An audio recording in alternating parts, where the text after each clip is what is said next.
Hoy es miércoles 26 de marzo del año 2025. Vamos a dar inicio a la reunión de esta tarde.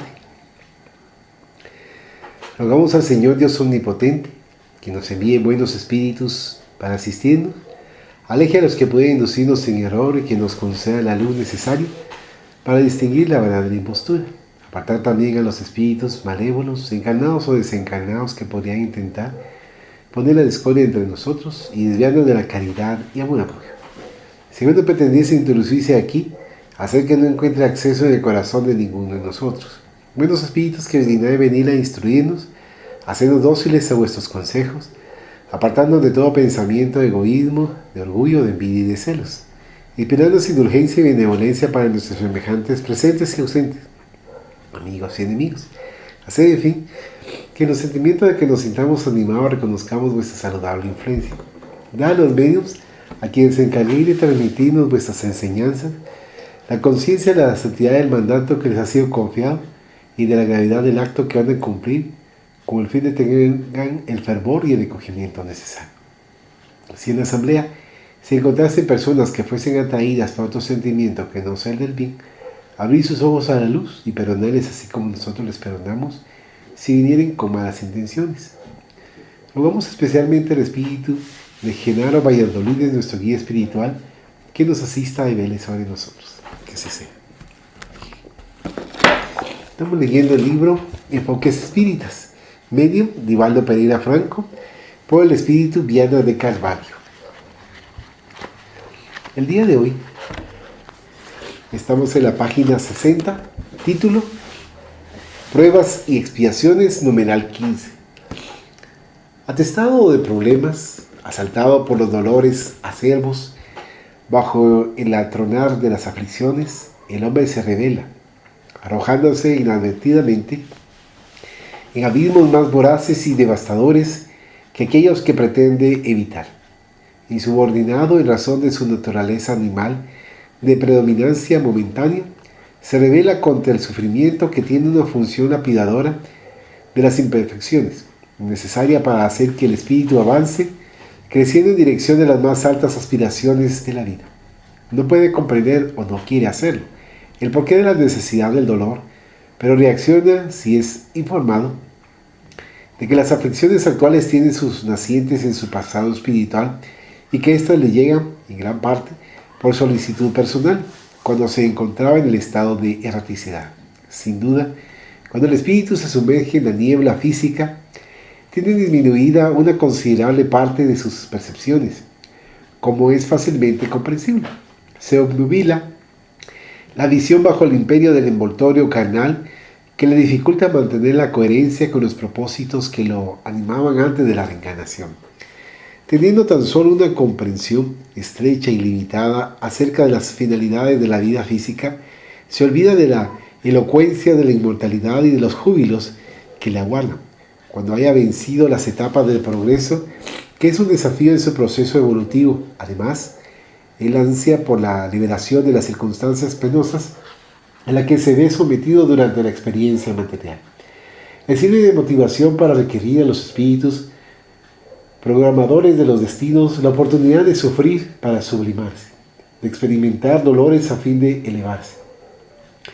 No son impuestas todas las aflicciones a los hombres como punición de la divinidad. Antes bien, les son concedidas como una forma de apresurar la marcha de su desarrollo moral.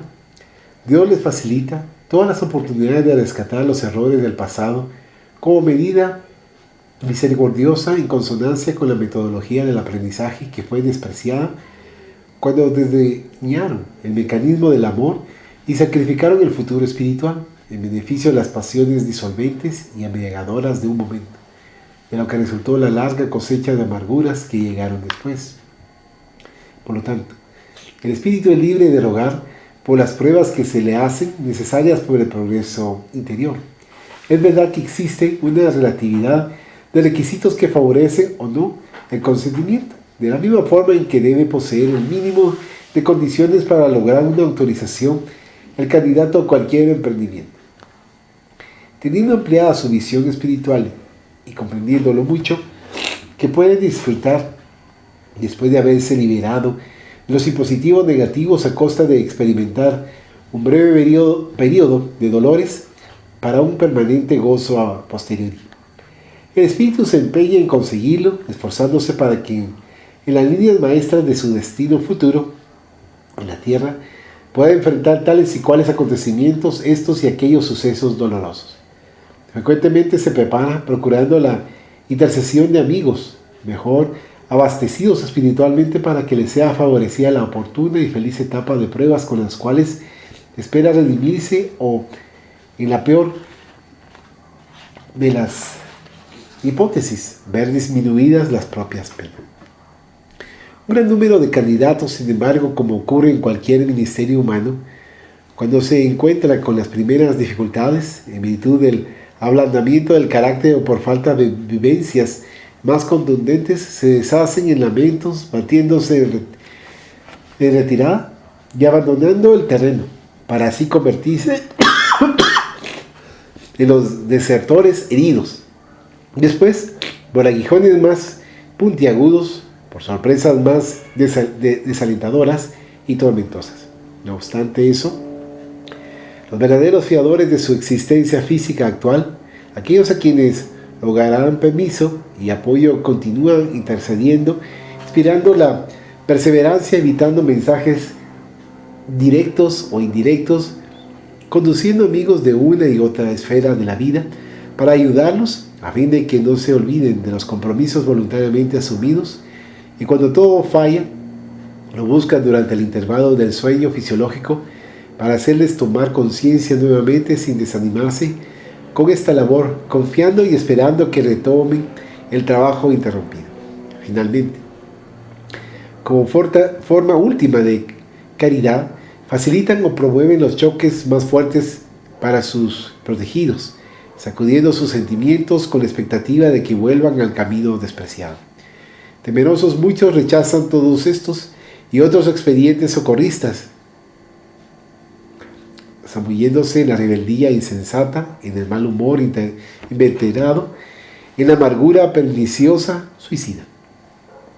Podría decirse que mejor sería para ellos la concesión del amor, de la felicidad, de la gloria, de la fortuna, de la comodidad.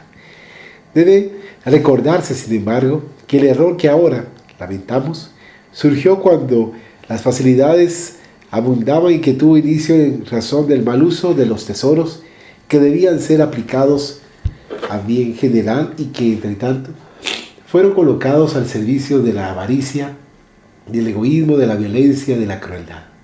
Allí están las demostraciones cada día más expresivas de los afortunados por favores divinos que se sumergen en el pantano de los desequilibrios, asfixiándose en la irresponsabilidad, en la agresividad, en el despropósito. El libre albedrío, escuela de la ruta que cada uno se complace en recorrer, es el gran consejero y al mismo tiempo el arquitecto de la felicidad o la desdicha del ser espiritual. No obstante, cuando los mecanismos de la libre escuela no logran alcanzar las finalidades que les fueron destinadas, las leyes soberanas toman cuenta del delincuente que, hallándose incurso en el proceso expiatorio, retorna compulsivamente en la condición de penado, sin poder liberarse ni reaccionar, limitado en un organismo que funciona como cárcel bendita en la que finalmente despierta por completo para los futuros avatares felices, para las experiencias iluminadoras de sabor eterno que jamás se apagarán en el firmamento interior de su alma. Pruebas y expiaciones constituyen los mecanismos de la ley divina para lograr la felicidad del espíritu, y nadie conseguirá alcanzar las estrellas sin pasar por el valle de las expresiones terrenas, evolucionando y amando la casa planetaria, ayudándola también en su destino de convertirse en un mundo feliz, habitación de seres dichosos en el futuro. La rebeldía retarda y perjudica la marcha. La insubordinación perturba al candidato. La aceptación de los impositivos ayuda en la conquista de los valores imperecederos y de los rescates impostergables. La complejidad de los dolores actuales que aturden y afligen a las almas en tránsito es temporal, porque representa el anticipo de las horas dichosas que ya se pueden entrever, valiéndose de la prueba o la expiación que cada cual se haya en curso, impulsado a producir lo mejor que esté a su alcance y a superarse, a fin de que lleguen cuanto antes los días de la ventura plena que a todos alcanzará. ¿Hay un comentario? Sí, con esto de las pruebas y expiaciones, hay que ver que se dan diferentes circunstancias. Por ejemplo, si hablamos de una mediunidad, tenemos la mediunidad de merecimiento, que es, digamos, un compromiso que se adquiere conscientemente. También tenemos mediunidad de prueba, que en este caso no es literalmente porque sea una prueba, sino que se está haciendo como una expiación, porque se estaría utilizando como acelerador de pagos. Entonces esto estamos viéndolo desde un punto de vista relativamente grande o mediano. Ahora, desde un punto de vista pequeño, hay pruebas que se pueden ir dando cada día. Y, por ejemplo, hay situaciones que son de expiación, que son así como deudas que se han adquirido. Entonces, no es lo mismo cuando es una prueba. Por ejemplo, una prueba, se me viene a la mente, sería ser cortés, ser educado, saludar, dar los buenos días, las buenas tardes, las buenas noches. Ahí estaríamos hablando, por ejemplo, de una prueba, en el sentido de que tal vez a mí una persona me caiga mal, pero como hay una frase que dice que la educación no pelea con nadie, entonces está esa persona y yo le saludo porque, digamos, estaría yo cumpliendo con de la educación. Además, estaría cumpliendo con el hecho de que haz a tu prójimo lo que quieras que te hagan, y no trates a tu prójimo como no quieres ser tratado. Yo quiero que sean educados conmigo, entonces yo tengo que ser educado con los demás. Además, también lo mencionaba desde el punto de vista de una prueba, que viene siendo una prueba el hecho de estar cerca, tener cerca a personas que tal vez me caen mal, y una prueba es el hecho de que yo les dé su saludo, dependiendo, por ejemplo, decir buenas tardes, ¿verdad? Entonces ahí estoy cumpliendo con una prueba. Ahora, una situación en la que yo esté, por ejemplo, no tenga yo opción de elegir, sería ya hablar de una expiación, donde yo estoy pagando una deuda del pasado. Sin embargo, a pesar de que las pruebas no tengan la misma urgencia que una expiación, si no la cumplo, me sigo atrasando. En cambio, con una prueba, si no la cumplo, no me voy a atrasar. Simplemente voy a perder una oportunidad que tenía de lograr vencer algo que estaba en mí.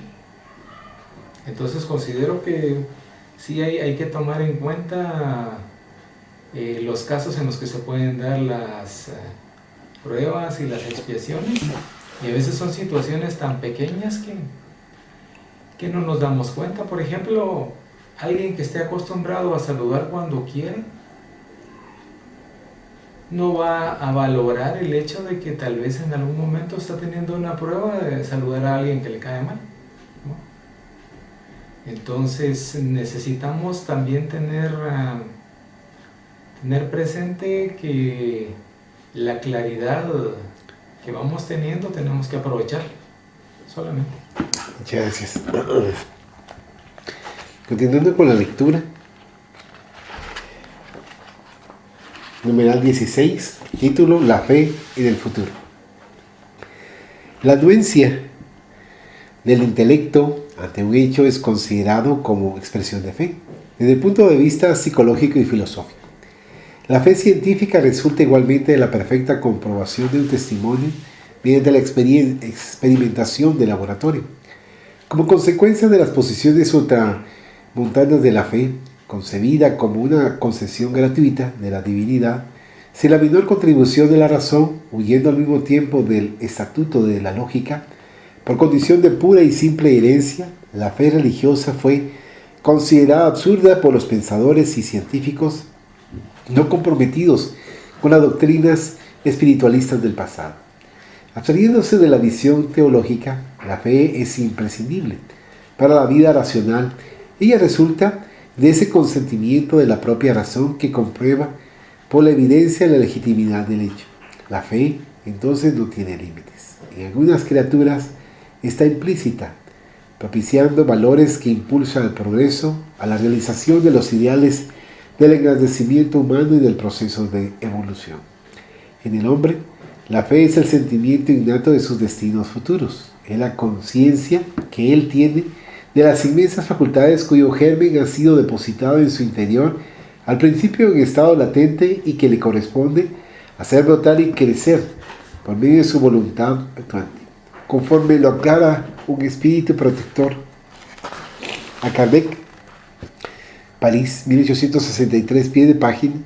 El Evangelio según el Espiritismo, Allan Kardec, capítulo 19, ítem 12, 52ª edición de la Federación Espírita Brasileña, nota del autor espiritual.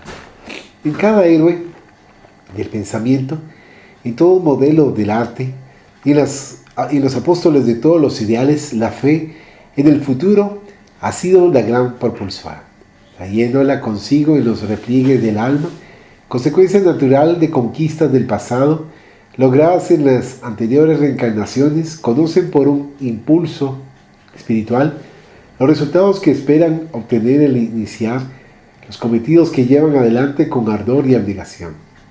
Otros, en cambio, pese a la abundancia de los hechos que deberían conducirlos a la fe en el futuro, cierran los ojos del raciocinio y se niegan al examen, o bien lo realizan desde una óptica comprometida en razón de las disposiciones negativas a las que se aferran, sin una apertura intelectual que permita su correcto estudio. Frecuentemente la fe ha sido confundida con la creencia tradicional, en la que se mezclan las supersticiones y los excesos de credulidad con los acontecimientos reales de difícil comprobación.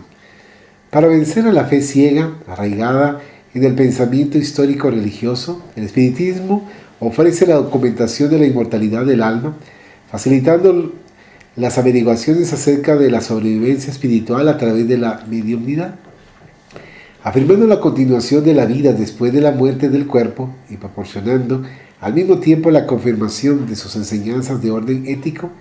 La doctrina espírita abre horizontes a la fe racional, de la que el hombre se arma para avanzar resuelto, persiguiendo los objetivos superiores de la vida. De esos hechos surgen los efectos morales del comportamiento mantenido antes de la desencarnación, lo que proporciona el modelo de una conducta factible, de acuerdo con las metas futuras que cada uno intente lograr. Por lo tanto, la fe religiosa en el futuro espiritual alienta al ser y lo fortalece.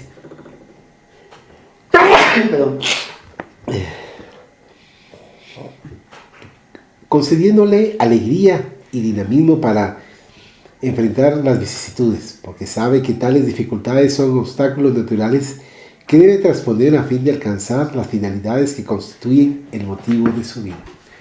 En tales casos, la fe se convierte en madre de la esperanza y de la caridad, ya que para vivir la experiencia de las últimas, aquella se hace indispensable. Sin la fe robusta, la esperanza se debilita, desfalleciendo ante el primer impedimento. La caridad, entre tanto, se convierte en mera filantropía, porque su vitalidad es producto de esa certeza intelectiva y emocional de realizar el ministerio del bien con abnegación y al mismo tiempo con perseverancia sacrificial. Se vuelve indispensable, por lo tanto, la aceptación de la fe en el futuro para poder culminar los relevantes compromisos para con la vida. Lo que hoy es imposible, perseverando en la acción positiva, se convierte en realidad en el futuro. Todo cuanto parece irrealizable ahora, se torna producción bendita mediante la actitud constante y laboriosa del bien.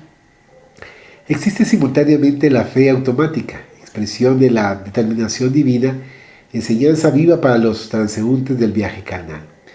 La simiente tiene el destino de la planta y confía hoy en que mañana desarrollará la vida vegetal. La flor exuberante sabe que, liberando el polen, la reproducirá más tarde. El fruto verde espera para convertirse luego en dádiva que enriquece la vida. El carbón perdido en la amalgama del subsuelo cree que se transformará en la sucesión de los milenios en el diamante resplandeciente. La destinación para el progreso, para la perfección que a todos y a todo alcanzará, brinda fe automática en el futuro, por cuya ruta transita los pies del presente. La fe religiosa, como resultante natural del conocimiento de las leyes que rigen la vida bajo la superior directriz de Dios, constituye seguridad y estímulo para el espíritu, que se despoja de las imperfecciones y lucha por adquirir los títulos de ennoblecimiento que le proporcionan paz y felicidad perfectas. ¿Puedo comentar? Aquí tenemos como principio la fe en el futuro. Efectivamente, cada día se va teniendo una esperanza, cada día hay más oportunidades. Entonces considero que la fe en el futuro se podría decir que es algo natural. Ahora también se mencionaba la fe científica. Por ejemplo, la fe científica yo la vería como que algo va a suceder y es inevitable. Por ejemplo, si yo tomo la medicina que necesito para la aflicción que tengo, es inevitable que voy a tener una recuperación. Entonces ahí estaría teniendo, por ejemplo, una referencia a la fe científica. Y con la fe lógica también es una situación de que yo podría ir viendo las acciones que se van realizando. Por ejemplo, si yo sigo teniendo empeño y sigo con la perseverancia de lograr un objetivo, lo voy a lograr. Ese va a ser el fin al que voy a llegar. Entonces ahí estoy viendo una fe lógica. Ahora la fe religiosa. También, por ejemplo, sabemos que Dios nos da oportunidades y nos ha dado oportunidades y nos va a seguir dando oportunidades y vamos a lograr pasar las pruebas. Si todavía no hemos logrado alguna o la fallamos, sabemos que va a haber un momento en el que sí la vamos a lograr. Entonces es una fe religiosa, que es una fe que a la vez es una fe razonada, porque sabemos que Él siempre está dándonos las oportunidades que necesitamos. Y también ahorita agregué la fe razonada, que es conforme el conocimiento que vamos teniendo, vamos dándonos cuenta por qué es que tenemos la fe, y eso nos da una fe más firme. Y ahora se había mencionado también algo de la fe ciega. La fe ciega considero que se puede dar en todos los ámbitos, o sea, en el ámbito religioso, en el ámbito científico. Ese digamos, tema que se mencionaba de la fe ciega es porque uno no está analizando, no está teniendo presente por qué es que uno está creyendo en algo. Entonces eso hay que tenerlo presente en el sentido de no caer en esa situación, porque le puede pasar incluso a alguien, como en el caso de nosotros que tenemos el conocimiento espírita, también puede ser que nos suceda una fe ciega, no precisamente en la doctrina, sino que tal vez, por ejemplo, creer yo que voy a poder hacer más de lo que realmente puedo hacer. Ahí estoy teniendo una fe ciega porque tengo que ser lógico y tengo que también razonar la situación y ver qué límites son los que tengo. Solamente. Muchas gracias.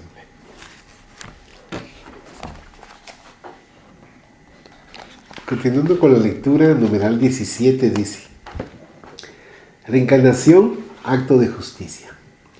Ninguna persona medianamente equilibrada podría permanecer insensible frente a los cuadros teratológicos en los que pequeños seres se presentan idiotizados y viviendo no obstante las graves limitaciones y mutilaciones de las que son objeto. El deprimente espectáculo de la deformidad física, como así también mental, en el que se expresan millones de seres humanos, jamás deja de impactar emocional y racionalmente a quien transita por las etapas de la razón y del sentimiento. Contemplando las líneas y formas armónicas de la anatomía de determinadas personas, en contraste con el aspecto simiesco y deforme de otras, considerando las expresiones de la idiotez y el retraso mental en un paralelo con la agudeza intelectual del genio y la lucidez psíquica del doctor, examinando el desorden emocional y la tendencia innata al crimen que registra un incontable número de seres humanos con las emociones superiores que conducen a la paz, a la belleza, al amor, reparando en el impulso congénito, homicida o autodestructivo y comparándolo con la conducta recta y marcha hacia los ideales de la abnegación, del sacrificio personal por la devoción al bien, confrontando las diferencias de aptitudes para la honestidad y para el hurto, para la sinceridad y para la mentira, para la comprensión y para la compasión y para la fraternidad. No hay nadie que no se proponga a sí mismo interrogantes. La gloria que a unos acaricia en cuanto el fracaso parece perseguir a otros. La riqueza que se multiplica en determinadas manos, aunque en otras lo más elemental escasea en forma alarmante.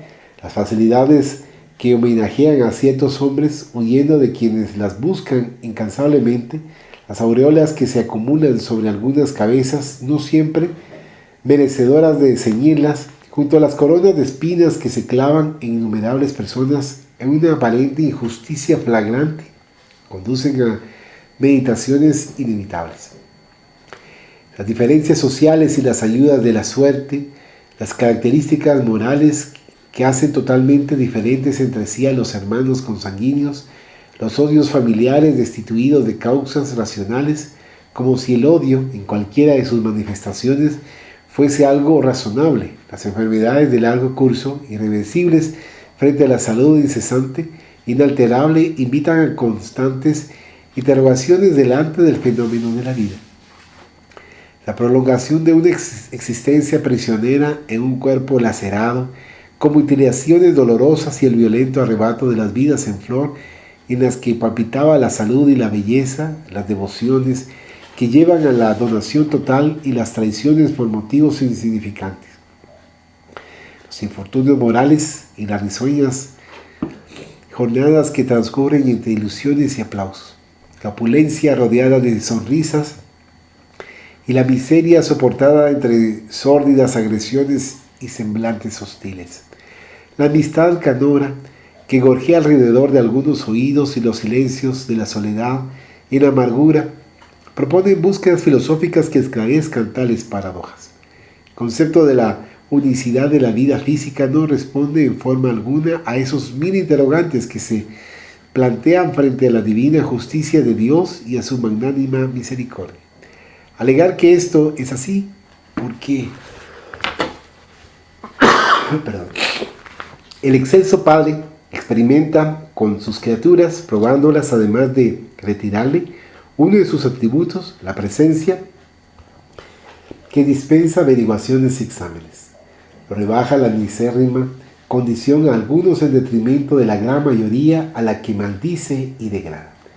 Si la explicación de la existencia física única se basa en la finalidad de castigar a unos en el lugar de otros, incurre entonces en el absurdo y en el despropósito que ni siquiera los imperfectos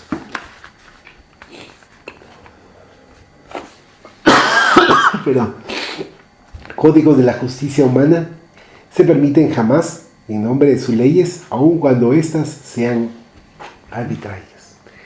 Afirmar que todo ese contraste posee los genes y cromosomas la respuesta para los desequilibrios orgánicos y mentales, físicos y psíquicos, o para la perfección de los caracteres, obedece a una anárquica y maquiavélica ley del acaso. Delante de las organizadas ecuaciones que mantienen el equilibrio universal, delante de la fatalidad biológica y del milagro de la producción celular, que repite las funciones y particularidades de las matrices que las originaron, delante, en fin, del desafío de la flora exuberante y de la fauna infinita, es un intento de anular, por pasión nihilista, la causalidad, la destinación, la finalidad de la propia vida. Por más que se evite examinarla o se desee negarla en forma violenta, solo la reencarnación posee el bálsamo filosófico de la justicia divina, así como las demostraciones científicas para esclarecer con amor y sabiduría todos los enigmas de la vida humana. El espíritu, en su proceso evolutivo, es el heredero, el autoabastecedor de sí mismo. Predestinado a la perfección, progresa mediante las conquistas que lo dignifican a través del proceso de la adquisición de valores y experiencias con que se enriquece para los vuelos de la felicidad que la guarda. Cuando se equivoca es naturalmente conducido a repetir la experiencia con los recursos de que dispone. Todo aquello que dilapida surge ante él en forma de carencia o escasez, y todo cuanto utiliza con probidad se convierte para él en recurso que favorece mayores emprendimientos futuros. A semejanza de un aprendiz, la tierra representa para él un establecimiento educativo en el cual se ve situado para ejercitar y desarrollar las aptitudes innatas del bien que laten en germen de su interior, herencia de la paternidad de Dios. El presente constituye para él la sumatoria de las realizaciones del pasado, pero el futuro es el desafío que la actualidad le propone para conquistar. Todos con las mismas posibilidades, los espíritus nacemos simples e ignorantes, desprovistos de experiencias, relacionándonos unos con otros en el fatal proceso del crecimiento hacia el bien, nuestra meta final. Expresando la más alta justicia, la reencarnación estimula al hombre al progreso, la consuela frente a las vicisitudes, lo apoya en sus aspiraciones relevantes, lo pacifica ante las agresiones, lo reviste de coraje en la lucha contra el egoísmo y lo dignifica. El éxito de su prójimo se convierte en estímulo para la propia victoria y la caída del hermano en un llamado para la solidaridad. Amplía los lazos familiares, haciendo de todos los hombres verdaderos hermanos, a través de las múltiples uniones afectivas, por la sucesión de las vidas en las diversas etapas, enseñando el respeto y la legítima tolerancia ante las debilidades ajenas, con austeras exigencias frente a los errores que caracterizan su marcha. Le dice que podría lograr hoy y ahora la plenitud si se dispusiera a la total donación, reparando con el bien todos los males que haya practicado. Sin sentimentalismo lo ayuda a sufrir con acción dinámica, utilizando el testimonio reparador como lección edificante de ventura personal. La reencarnación es la alta expresión del amor divino en su más bella manifestación, conduciendo a la criatura rumbo a su Creador por los caminos de la justicia y de la armonía perfectas. ¿Un comentario? Aquí nos estaban mencionando al principio la reencarnación, acto de justicia. Y efectivamente esto lo podemos ver por el hecho de que tanto los digamos, que van por el buen camino, llamémosle buenos, y no digo espíritus atrasados, porque un espíritu puede estar muy adelantado intelectualmente, por ejemplo, y moralmente atrasado. Entonces, desde mi punto de vista, Un espíritu que está buscando perjudicar a su prójimo es un espíritu malo. Entonces, habiendo dicho esto, la situación de la reencarnación es, como se había mencionado, tiene que ser una necesidad para buenos y para malos, porque todavía no hemos llegado a nuestro grado máximo, digamos, de ser espíritus puros. Entonces, mientras sigamos siendo espíritus imperfectos, vamos a tener que seguir reencarnando. Aunque hayamos tomado el buen camino desde el principio, vamos a tener que ir recorriendo ciertos caminos, ir pasando ciertas pruebas. Y no digamos los que también son malos o han escogido ser malos desde el principio, también van a tener que recorrer el camino a través de las reencarnaciones, pero va a ser un camino más tardado, porque lógicamente pruebas siempre tienen que existir, aunque sea un espíritu muy bueno, va a tener pruebas. Y si además de eso le agregamos al espíritu que tiene expiación y deudas del pasado, sí es más largo el camino. Entonces esto me hace pensar, por ejemplo, la planificación de las reencarnaciones que hemos visto, por ejemplo, en la película Nuestro Hogar, que es donde se habla de una colonia espiritual que tiene cierta elevación. Entonces ahí vemos que hay planificaciones que se han hecho y que no siempre se logran, que a veces han pasado cierta cantidad de reencarnaciones y lo que se ha planificado no se ha logrado, y hablando de espíritus buenos. Pero eso también me hace pensar que como tenemos la situación de que hay colonias espirituales en todo el mundo. Por ejemplo, en una oportunidad se mencionaba que por qué no hay literatura de colonias espirituales en Guatemala. Yo considero que es porque no tenemos los recursos que se tienen en Brasil, ya sea recurso económico y recurso humano. Por ejemplo, en Brasil se tiene una situación de que se pueden hacer hasta películas del conocimiento espírita. Entonces aquí en Guatemala todavía estamos en una situación bastante difícil en este sentido, lo que no impide decir que aquí en Guatemala haya colonias espirituales como en cualquier otra parte del mundo. Y también quería mencionar que como con estas colonias espirituales ahí se va planificando también cómo tiene que ser una reencarnación y también cuánto tiempo, a veces dependiendo de la urgencia, porque también no solo es el merecimiento también, sino que la necesidad de la reencarnación. También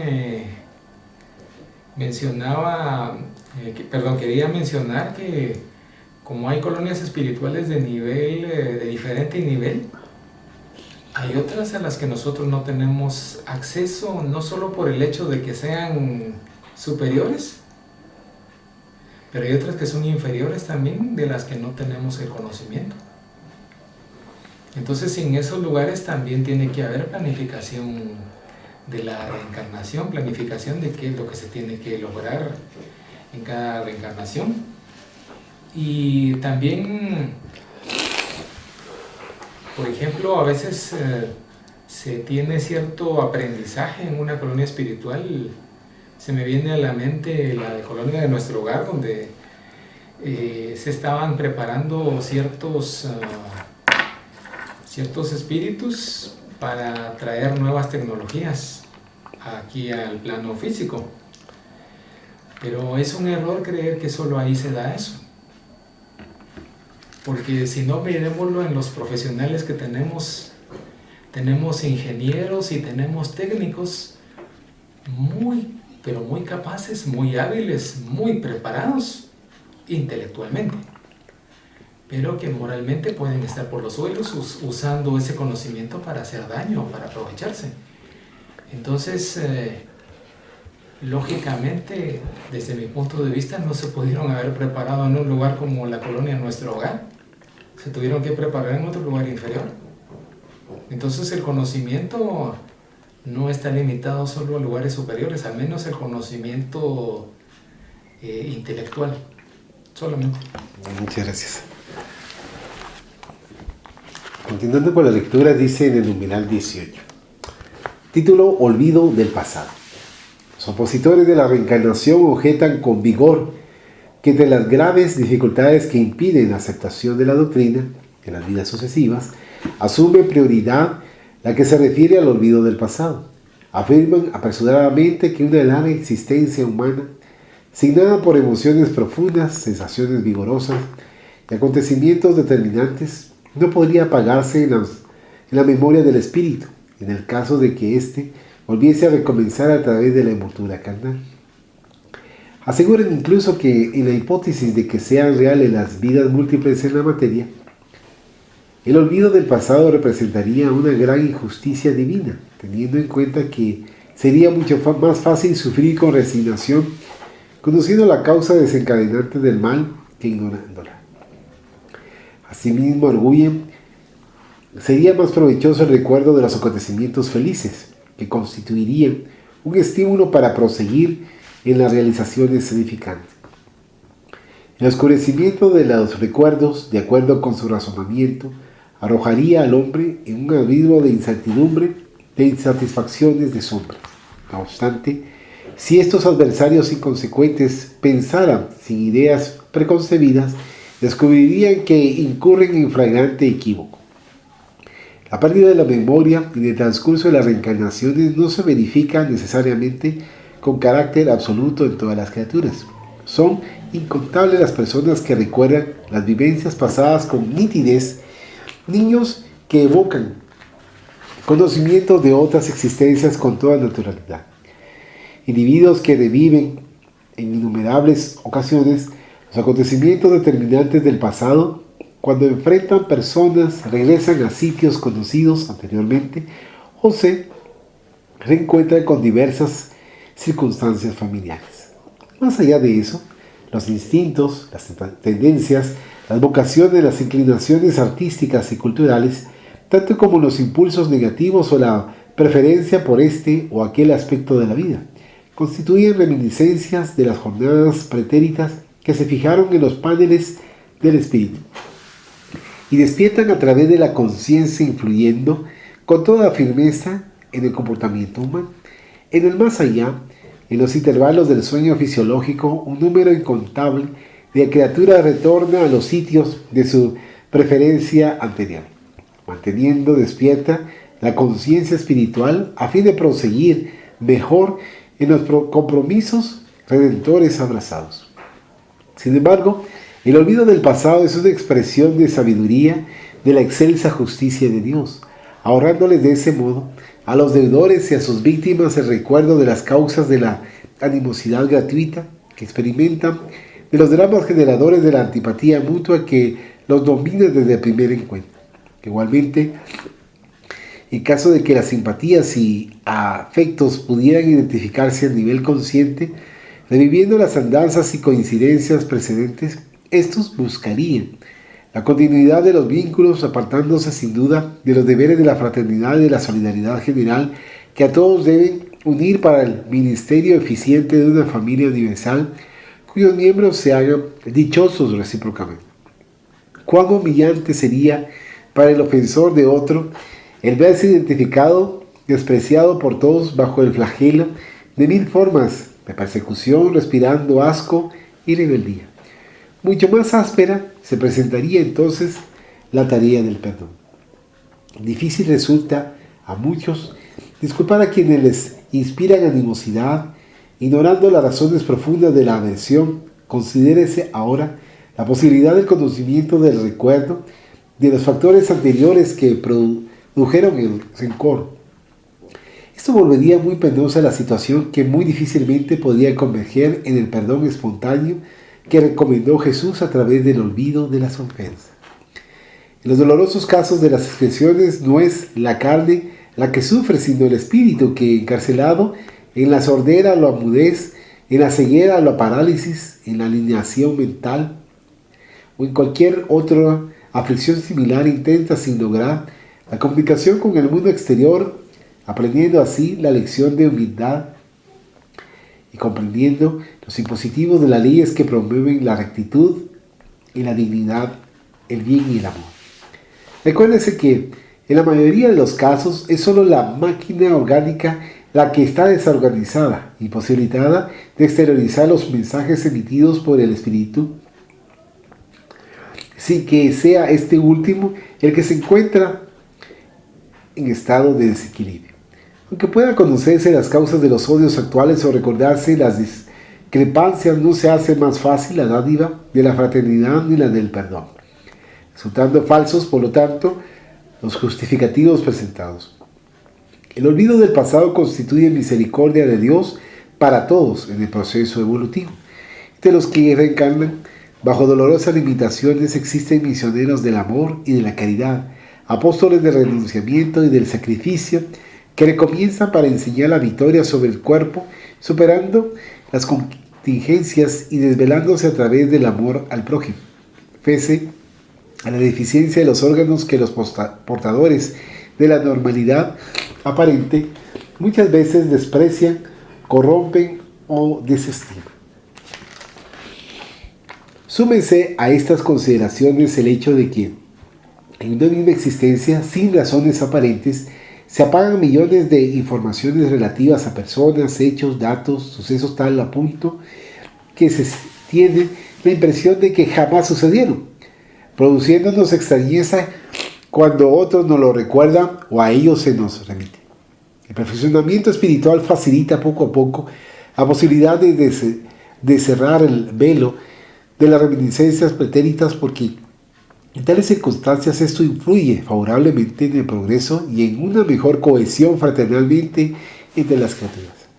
Nadie podría sentirse dichoso en su tránsito entre los hombres si viera expuestas ante los demás sus llagas morales anteriores, en cuyo caso sucumbiría bajo la presión de la angustia, la depresión, la locura o el suicidio, aún sin estar exhibidas las heridas espirituales.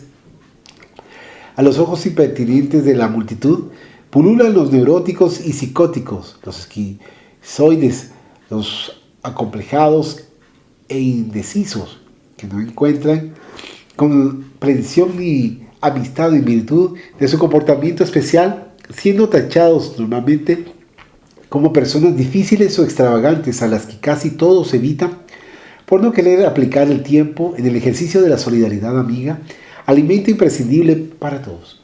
Reflexionando sobre la necesidad de progresar moral e intelectualmente, aún sin el recuerdo de las existencias pasadas, corresponde al hombre perfeccionarse, ejercitando los valores positivos en la propia educación, para poder ganar la vida, conforme el concepto evangélico expresado por Jesús, sin perder el alma. ¿Algún comentario? Aquí en esto del olvido del pasado se menciona también que hay quienes no se sentirían bien, digamos, al acordarse de las faltas que cometieron hacia otro ser. Y esto también se nota en las personas que no piden disculpas o que les cuesta pedir disculpas, que cometen un error o varios errores, se dan cuenta que se equivocaron o les demostramos que se equivocaron y no pueden pedir disculpas, o que les da, no sé si es una mezcla de vergüenza con orgullo y soberbia, que no pueden pedir disculpas y sería mejor, y de hecho a muchos les ha pasado que se olvidan de las faltas que cometen. Así en la presente encarnación se les olvida, y de ahí hasta todo bonito, en el sentido de que la persona ya no se siente mal, ya no se siente con vergüenza o remordimiento del mal que le hizo a otra.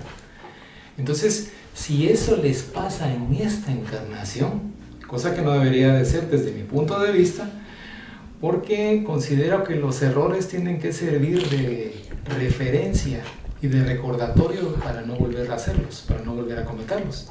Si a mí se me está olvidando a cada rato el mal que hago, es como que tuviera yo borrón y cuenta nueva y volvería tal vez a darse la posibilidad de que cometan los mismos errores una y otra vez. Ahora es diferente en el caso de una vida anterior, que ahí sí no estamos hablando de unos cuantos errores, sino que estamos hablando ya de situaciones más delicadas que la razón del olvido es, por ejemplo, para no estar en una angustia las 24 horas. Por ejemplo, acordarse de todo el daño que se hizo, considero que no es lo mismo que una falta en la presente encarnación, donde simplemente por su orgullo o su soberbia quiere olvidarse de las cosas.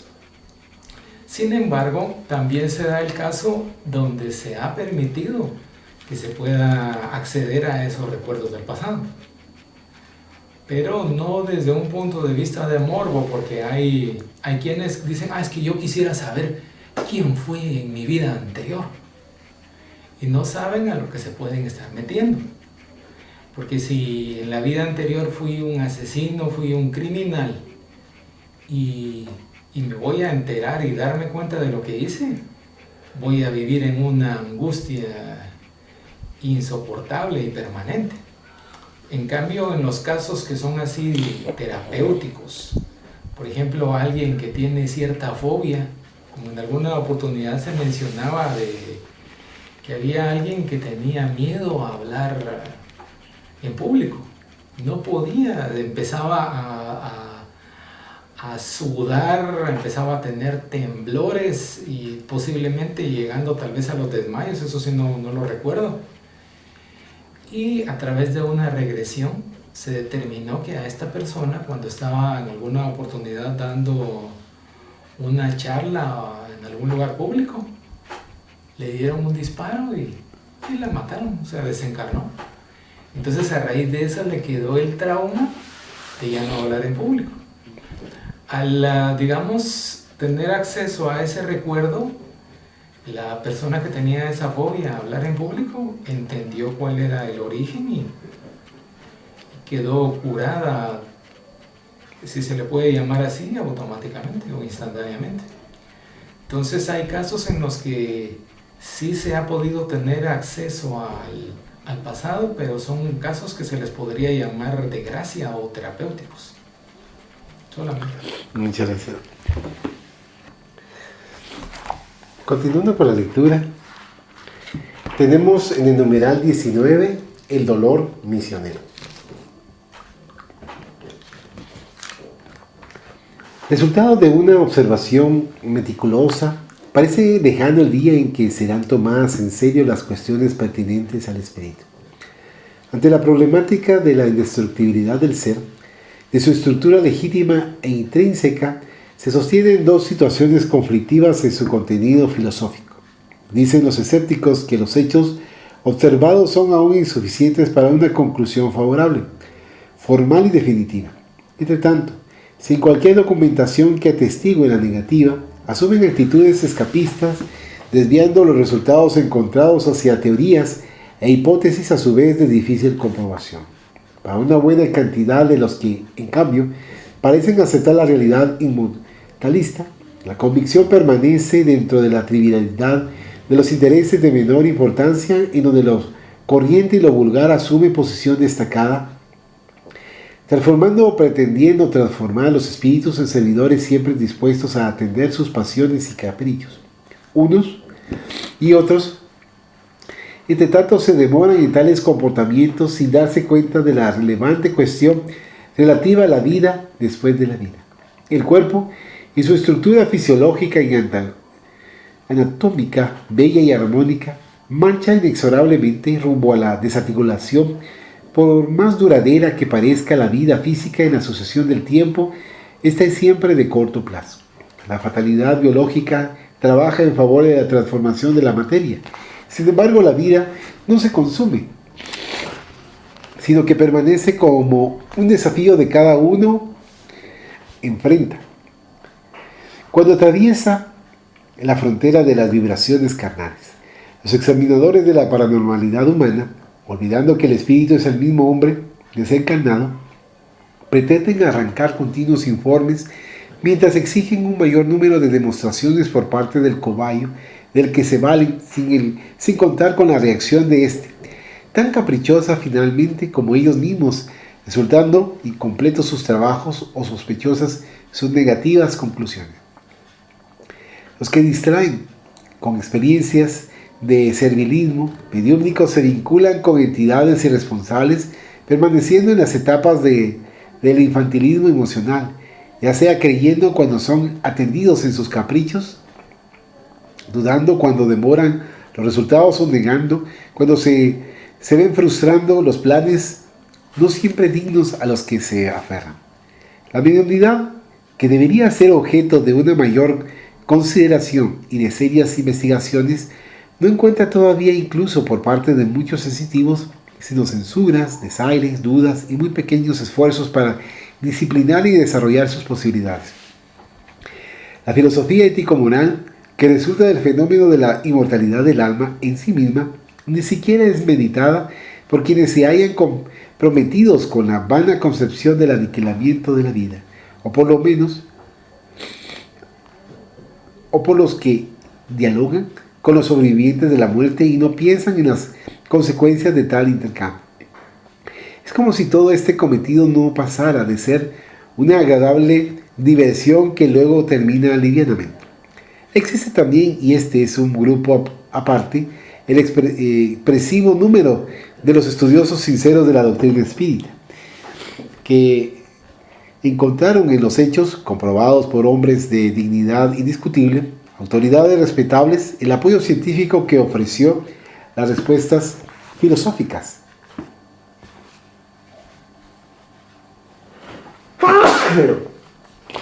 A los magnos problemas del ser y del destino humano y la lógica para el dolor, que se presenta en todas partes como un desafío aún no resuelto.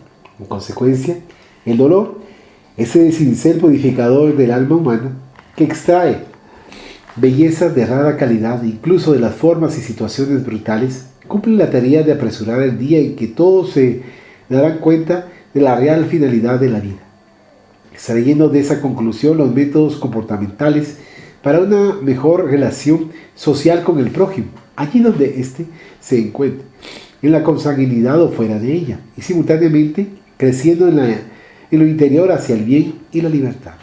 A la vida se devuelven todas las concesiones que la vida facilita. Nadie avanza marginando o abajo condiciones excepcionales. Cada cual la asume de sus propios valores en el cómputo de sus realizaciones. Vivir por vivir es un atavismo biológico, un fenómeno compulsivo automatista. El hombre que raciocina tiene un compromiso consigo mismo, con su prójimo, con la conciencia divina, que no puede ser ignorado. Programado por Dios para la perfección relativa que logrará, es factible para él la investigación con interés honesto en torno de los valores de la existencia en la cual se haya sumergido. La vida es única en sí misma, con innumerables existencias físicas. El espíritu se empapa en las vibraciones fisiológicas y se desembaraza de ellas por impositivo natural del proceso de la evolución al que no puede sustraerse. Cada etapa representa valiosa experiencia para él, de la que debe retirar los más interesantes provechos. Por eso, los desencarnados se preocupan por demostrar hasta el cansancio la continuación de la vida después de la existencia material que se desintegra con el fenómeno de la muerte. El cuerpo es oportunidad para la adquisición de valores en las relaciones humanas. En los estudios en torno del ser, en el desdoblamiento de recursos, de acuerdo con las necesidades y limitaciones a que se halle sometido. El programa evolutivo se procesa en la carne y fuera de ella. Entre tanto, considerándose los mecanismos de la reencarnación conforme la realidad del planeta terrestre, resulta ser este el método más eficiente para promover y elevar a la criatura rumbo a su grandioso destino. Dentro de estos objetivos, la investigación seria a través de la mediunidad ennoblecida es relevante por los resultados que ofrecen la demostración positiva de la sobrevivencia y los efectos morales del comportamiento mantenido durante la estadía fisiológica. Todos apoyamos las incursiones conscientes, las constantes pesquisas y búsquedas de información por parte de los estudiosos sin opinión preconcebida o de los que posean conceptos negativistas en los que se puedan encontrar una escala para la evaluación y el control al que someten los hechos observados. No obstante, la temerosa permanencia del escepticismo y de la frivolidad se ubican ya en la antesala de eventos más felices, en los cuales el consuelo inmortalista se convertirá en la terapia preventiva o curadora por excelencia, como ya ocurre para los neurálgicos y angustiantes problemas que resultan del dolor en el servicio misionero del que se haya investido. Aguardando que esa hora alcance su clímax, trabajemos todos, esforzándonos para hacer que puedan vislumbrarla los que están equivocados, los renitentes en sus posturas negativas y apasionadas, y no desfallezcamos en el gigantesco emprendimiento de lograr que brille la luz del bien y del amor, neutralizando toda sombra generada por las pasiones humanas y por el sufrimiento resultante de ellas. ¿Algún comentario? Se mencionaba una parte de los escépticos que estaban, usando de argumento que faltaba mucho todavía, muchas pruebas, mucho conocimiento para creer en las situaciones, por ejemplo, de los fenómenos espíritas o de la sobrevivencia del alma o de la interacción entre el mundo visible y el mundo invisible. Aquí nos podemos dar cuenta, por ejemplo, de que el que quiere ser escéptico siempre va a encontrar recursos para demostrar que las cosas no existen o que no existe una situación de que haya el mundo espiritual y el mundo físico. Siempre van a querer demostrar que no existe. Van a buscar los argumentos, las pruebas, y eso lo podemos ver, por ejemplo, si alguien quiere demostrar que yo soy un mal espíritu o una mala persona, siempre va a encontrar argumentos para decir si es que pequé malo por esto, por lo otro, y aquí y allá. Y vemos, por ejemplo, que ahí se pueden dar los extremos, como en el caso de los escépticos, que buscan cómo justificar a toda costa sin realmente usar las pruebas de la lógica y la razón. Solamente. Muchas gracias. Vamos a finalizar la reunión de esta noche con la oración. Agradecemos a los buenos espíritus que han querido venir a comunicarse con nosotros y le rogamos que nos ayuden a poner en práctica las instrucciones que nos han dado y que hagan que al salir de aquí cada uno de nosotros se sienta fortificado en la práctica del bien y del amor al prójimo. Deseamos igualmente que estas instrucciones sean provechosas a los espíritus que sufren, ignorantes o viciosos que hayan asistido a esta reunión y sobre los cuales imploramos la misericordia de Dios. Que así sea.